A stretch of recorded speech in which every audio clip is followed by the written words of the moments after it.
Hi everyone!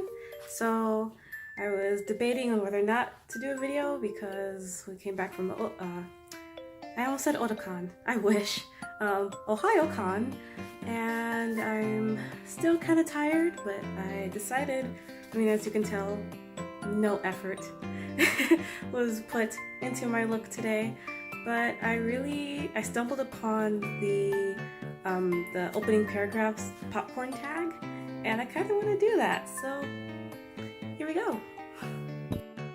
So the popcorn opening paragraphs tag was originally done by Stripped Cover Lit, who, if you are not following, they're pretty awesome. They come out with really awesome videos, and I believe with tags fairly frequently, and this is just one of their latest tags, the opening paragraph, popcorn opening paragraph tag. Why am I so bad at tag names?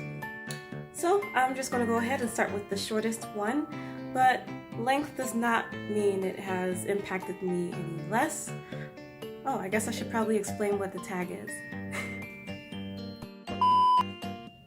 So basically, you are finding opening paragraphs in books that have impacted you in some way, either as a reader or as a writer, or just in general. And I have chosen, the three books that I have chosen are Oryx and Crake by Margaret Atwood, Lolita by Vladimir Nabokov, Vladimir Nabokov, or is it Nabokov? And The Invisible Man by Ralph Ellison, three of my favorite books. Okay, moving right along.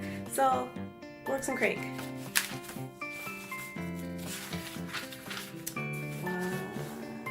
Here we are.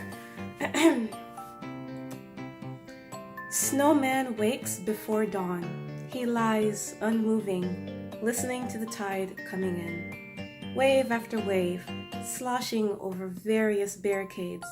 Wish-wash, wish-wash, the rhythm of heartbeat. He would so like to believe he is still asleep. So this opening paragraph impacted me in a couple of ways.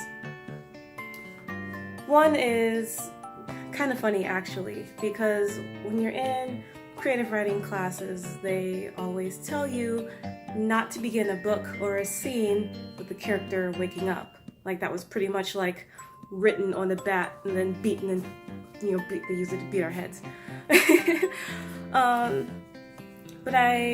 But later I came to realize that was because when I was an undergrad, some popular sort of topics to write about were like college students, and when they woke up they would be hungover, and so like they would wake up and they would see the light glaring and they would just turn away from the light because their hangover is so bad.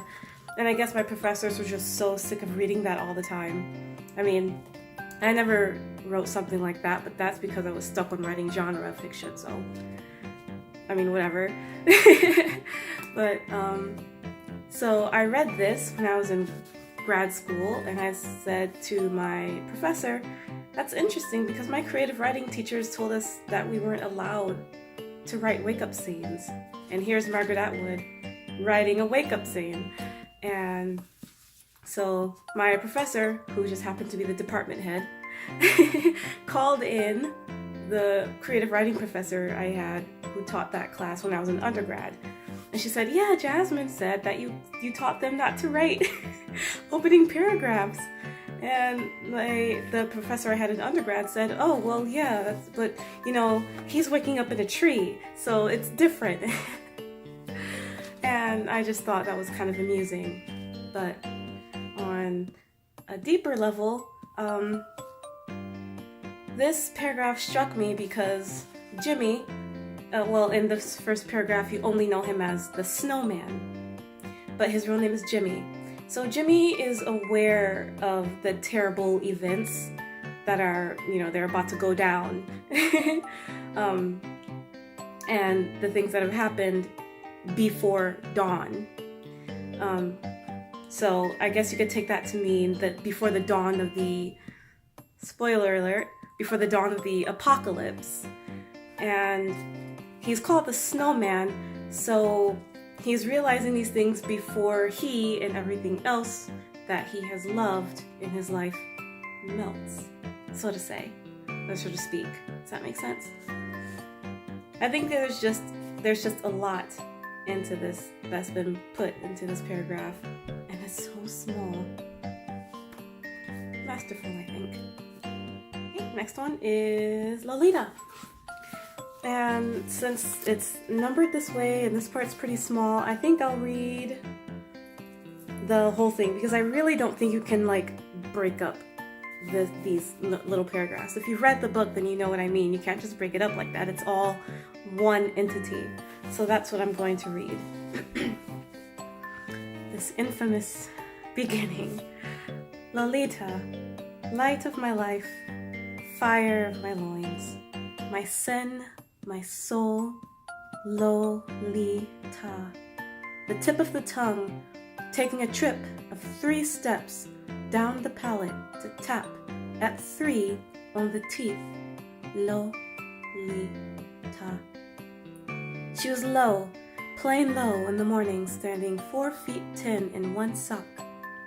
She was Lola in slacks. She was Dolly at school. She was Dolores on the dotted line. But in my arms, she was always Lolita. Did she have a precursor? She did. Indeed she did. In point of fact, there may have been no Lolita at all had I not loved, one summer, a certain initial girl child in a princedom by the sea. Oh, when? About as many years before Lolita was born as my age was that summer. You can always count on a murderer for a fancy prose style. Ladies and gentlemen of the jury, exhibit number 1 is what the serifs, the misinformed, simple, noble-winged serifs, envied. Look at this tangle of thorns. Oh my gosh. Okay. The alliterations, they roll off the tongue, which works because he's talking about how the name Lolita itself rolls off the tongue. Lolita. He's talking about how it literally actually rolls off the tongue to end with a tapping on the teeth. He talks about her various nicknames in a poetic way when she's low, standing 4 feet 10 in 1 sock. So even in that little bit, you get a sense of maybe how old she is, how tall she is, 4 foot 10 in 1 sock. But this is clearly a child he's talking about. So right away, you know something is wrong because clearly it is an adult who is narrating the story. But the child, the girl that he's talking about, the light of his life and fire of his loins, is a child. She was Lola in slacks and then Dolly at school. So by now, all sorts of alarms and bells are ringing off in your head. Dolores on the dotted line. So he didn't just say she was named Dolores, or her legal name was Dolores, but Dolores on the dotted line. God, that's beautiful. But in my arms, she was always Lolita. So now you get more of a sense of their relationship. Just a little bit. His little tidbit of it. And then she have a precursor. So next he talks about a girl who was about Lolita's age that he was in love with when he was Lolita's age. And so he sort of transitions into that, and in the very next numbered section, that's what he talks about, the initial girl child. And then he says, you can always count on a murderer for a fancy prose style. And so you're thinking he's referring to himself as a murderer, so the intrigue is building, and it's done in such an artful way. You can always count on the murderer for a fancy prose style, and even he knows that he is writing this way. He's writing this way on purpose, and he's writing to a jury. So he's on trial, or he's gotten caught having murdered someone. And he refers to his relationship with Lolita as one that was sort of like envied by the serifs who were misinformed. He also refers to it as, or refers to the story anyway, as a tangle of thorns. That is a lot. Anyone who reads this first section and doesn't immediately want to continue reading the book is crazy, I think, or either that or everything that was written here just went over their heads, because this is English language at its most beautiful. One example anyway. So as a writer, I just I love it. And this last one, Invisible Man by Ralph Ellison. I am an invisible man. No, I am not a spook like those who haunted Edgar Allan Poe, nor am I one of your Hollywood movie ectoplasms. I am a man of substance, of flesh and bone, fiber and liquids, and I might even said to possess a mind. I am invisible, understand, simply because people refuse to see me. Like the bodiless heads you see sometimes in circus sideshows. It is as though I have been surrounded by mirrors of hard, distorting glass. When they approach me, they see only my surroundings, themselves, or figments of their imagination. Indeed, everything and anything except me. This paragraph is extremely important to me, not just as a reader and a writer, but as a person, because I feel this, I live this. This book was written, I think, also in the 50s. Yeah. Well, no, earlier actually. The first copyright was 1947. And I remember, like, a lot of the things that happen in this novel happen in real life. Some of them happened to me. Like, when I read, I'll just start talking about the first paragraph, otherwise we're going to be here all day. So this first paragraph, I am an invisible man. So he says he's an invisible man, but not like, a spooky ghost in the books or the movies. He understands and he knows in his heart that he is a flesh and blood human being. But he calls himself invisible because people do not see him or they refuse to see him. And that is how I feel. Because I know, like, I am here, I am flesh and blood. I possess a mind. But when people, he said when people see him, they see only like his surroundings, my surroundings. They see through him, they see themselves. So this kind of makes me think of when people say Black Lives Matter, and then someone else tries to silence them by saying all lives matter. So that's them seeing through the person or seeing only themselves, like refusing to see that struggle. They refuse to see it, and so the struggle, the Black Lives Matter struggle movement is invisible to them. We as a race are invisible to them because they would rather look at us and see themselves, because they themselves are doing all right, and they don't want to admit to themselves that we, in fact, are not doing all right. Or figments of their imagination. So people look at us as a whole, or maybe just at me, and they have these preconceived notions, they have these stereotypes and cliches, already that bubble to the surface of their mind, before getting to know me or the invisible man or someone else who is in a similar predicament. So indeed, they would see everything and anything except me. And this is something that I have felt for a long time, something I have fought for a long time. I knew, and it pained me, I knew that people would look at me and they would have these preconceived notions before I even open my mouth. She's loud, she's ghetto, her hair is probably fake, you know, she's probably kind of stupid, you know, things like that. So when I read this first paragraph, it pretty much told me this paragraph is going to be a reflection of what you experience.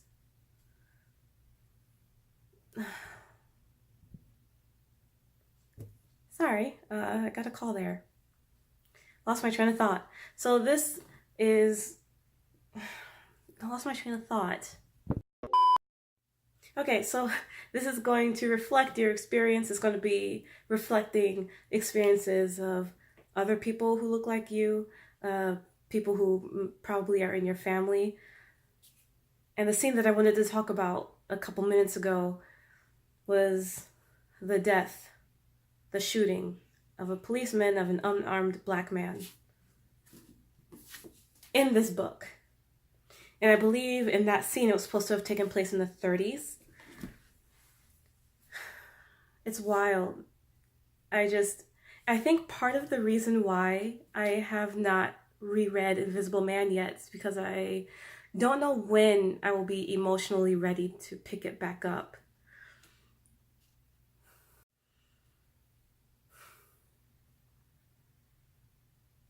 Yeah, it's like one of the reasons I'm almost never on Facebook anymore. I don't really scroll anymore. I just got sick of seeing stories that reflect things that happen in this book, and then people saying and people telling me personally that these struggles don't matter.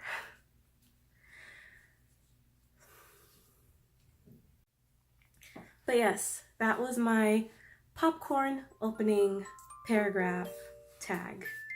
I got it right the first time. Wait, let me check. The popcorn opening paragraph tag, yes. Yep. So I guess since this is popcorn, if you guys ever did, popcorn reading in school, then you already know how this goes. So I'm going to popcorn some other author tubers.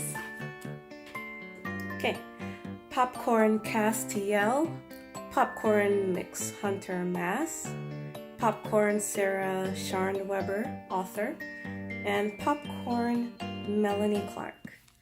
I would super love to see you guys' takes on this tag, and popcorn anyone else who wants to do this tag because it was super fun. I'm glad I did it. And I'm glad that stripped coverlet started it. So yeah, I guess that's my video today. See you next week.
One last thing, if I mispronounced your name, please just yell at me. I'm so sorry.